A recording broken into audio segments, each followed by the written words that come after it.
What are your current business challenges? Well, you know, digital technology is new. Yes. And especially being able to use it in terms of social impact has been quite new. Yes. So being able to convince organizations that this is a way of reaching young people, you know, it seems like a no-brainer when you know how kids work with it, but in actual fact, a lot of organizations are really cautious about supporting and really putting the funds that are required behind to develop the technology that is needed to be able to do this kind of work. So the first thing really is to be able to sell that story and sell that tool and methodology. And so we found that actually when we thought it would be a straightforward business of just building the tools and putting them out there, that we actually spend a lot of time doing even organizational change, trying to shift them to think about how to communicate with young people in new ways. And so I mean, it's a challenge, but it's not a challenge that we've not been able to overcome. I mean, we've had to spend a lot of time, you know, convincing them, and it's bearing fruit, and we have examples now that we can share with other future organizations. I think the other challenge we've faced is that we are keen to work with corporations, with businesses. And again, because my motivation really is to impact on young people's mindsets and get them to, you know, to take action and take steps forward and contribute to Africa in positive ways. When you sell that to a commercial organization, they're really just interested in a commercial opportunity or proposition. And so I've had to really, in our business, we've had to work very hard in trying to sell a story to a business that just talks about how we celebrate Africa. How do we really start drawing local content and creating pride amongst our users? And that seems to sell well, but we're still, you know, at that stage where we're trying to convince lots of businesses to come along with us. High points and low points of your venture. You know, the Nelson Mandela Children's Fund project was definitely the first one. It was the first big one. It was really great for us.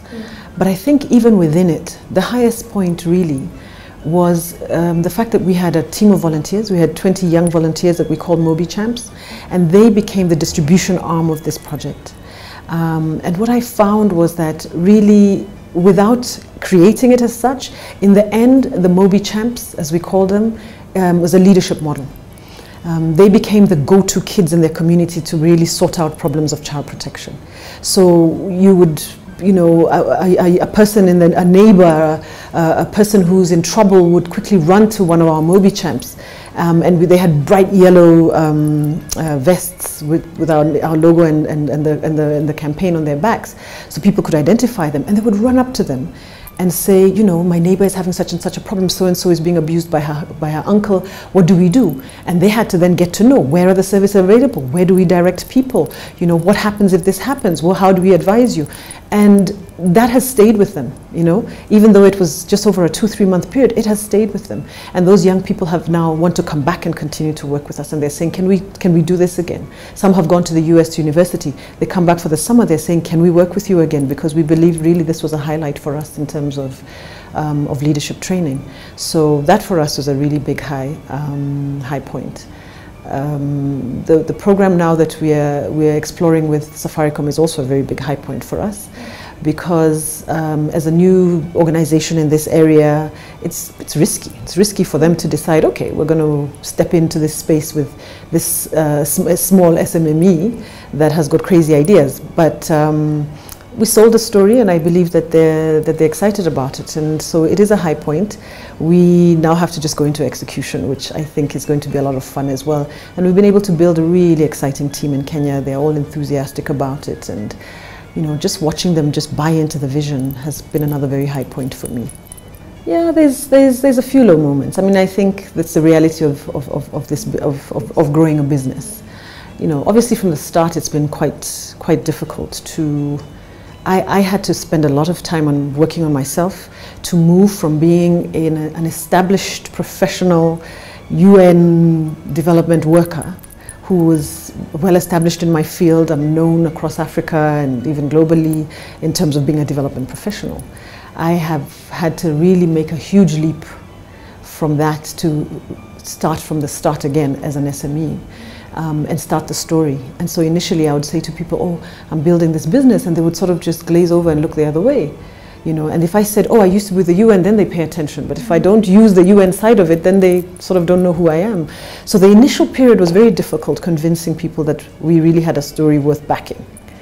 That's one. The second thing is that technology costs a whole lot.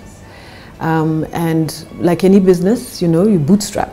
So I've fortunately had savings from the UN, my time at the UN, and so that's what I've been using. And it's running out quick. So that's tough. It's not a low point. I think it's a challenge more than anything. There have been partnerships that have come along the way which have been tough. I built a partnership with an organization that I got some funding from a foundation, and I built a relationship with an organization because I myself did not have an NGO arm. And I found that with, you know, my dream and my intention of that funding was quickly usurped by that organization. And it became a big lesson. So I ended up having to quickly register my own foundation because I realized that, you know, the vision is not the same, and so partnerships are not easy all the time. So that was quite a low point. But it's been high most of the time. I think low points are just not finding enough time to sleep, and just trying to balance it all and keep my children smiling when I'm away so often. How do you balance work and personal life? First and foremost, my children are my first priority. And so when I look at my week and I look at my month and what I'm doing, I identify key points in their day and their week and their month that I want to be sure to be present for. Their netball games, the soccer game, the concerts, you know, and if they're unwell, the weekends, I try to be as much as possible with them. So I travel a lot, but I don't travel a whole lot. I travel less than I used to when I was at the UN, but I travel enough that it's tough for them. I have an amazing husband who's very, very, very supportive, and I think it would have been almost impossible for me to embark on this if I didn't have his support. So I think that is one of the big lessons. I have a lot of help, and I ask for a lot of help. So I say to people, I have no clue how to do this. I don't know how to do accounts and set this up. And then, you know, a very close friend of mine sat with me and she said to me, okay, this is how you set up a requisition. This is how you set up the system. This is what you need to do. This is, you know, and said, call this accountant, she'll help you.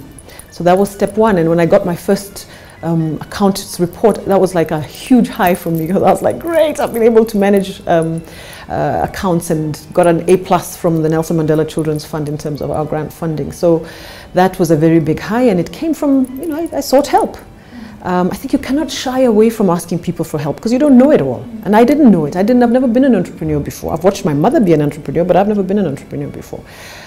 So with a lot of help, I then was fortunate to hire a young English guy who is actually working with me. In fact, he's outside right now, who has multiple talents.